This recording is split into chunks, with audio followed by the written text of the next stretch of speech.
Hi, it's Paul, and in this short video I want to give you what I think are the 5 worst practices for using a hiring assessment in your business. And I've been working with hiring assessments for well over a decade now. I know it doesn't seem to me like it's been that long, but when I look back on it, I've worked with tens of thousands of people who have been tested and dozens, if not hundreds, of organizations who have used tests. So I'm going to give you the 5 worst practices that I've come up with. Number 1, hiring managers aren't trained and retrained. Just give them the reports and expect them to know what to do is not a good strategy. They need to be trained so that they understand what they're looking at, what's being measured, and then how to use it.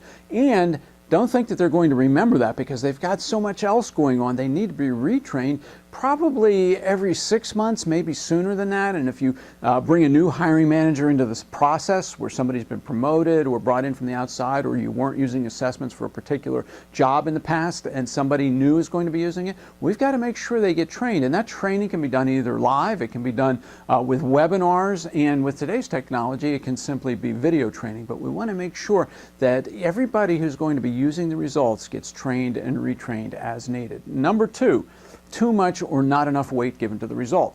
Sometimes a client will tell me, well, you know, if they don't score this, we're not going to hire them, or they'll ask for that magic cutoff point, and it doesn't exist.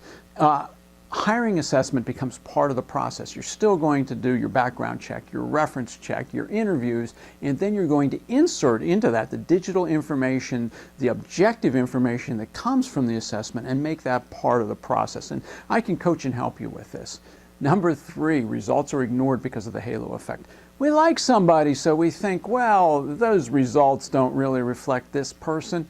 And I know this sounds like something you wouldn't do, and you probably wouldn't, but I see it all the time where I'm looking at the results from an assessment and I'm advising the client, well, here's a couple areas you want to look at. They're probably a little too sequential for this job. They're in their previous company, maybe they were used to having a lot of direction and your company doesn't give a lot of direction for this job.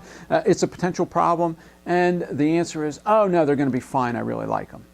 Well, and that's fine if you want to make your decision that way, but don't ignore the information coming out of the assessment simply because you like somebody. Now, it doesn't mean you don't hire them because of the information. It simply means that you don't ignore it either. You use it in the process in an intelligent way to explore those potential problems with the candidate, and then you make your decision. Number 4, inconsistent use. We don't test everybody. Well, why not? You should test everybody at the same spot in the hiring process. Now, clearly, if you've got 100 resumes or applications, you're not going to test 100 people. But when you get down to the last 3 to 5, you want to test them all, because that avoids the last worst practice, and that's only testing after the decision's been made. And this is something I see so frequently, and it's so dangerous because you've already decided to hire them, you give them the assessment looking for a validation of your decision, and when the assessment highlights some potential problems, your tendency is to still go ahead and hire them because the decision's already been made. And some companies, they just want to have that assessment in the file or for whatever reason so they can check the box, but I just assume you save your money because that's not an effective way of using the assessment. Never use it to try and validate a decision you've already made.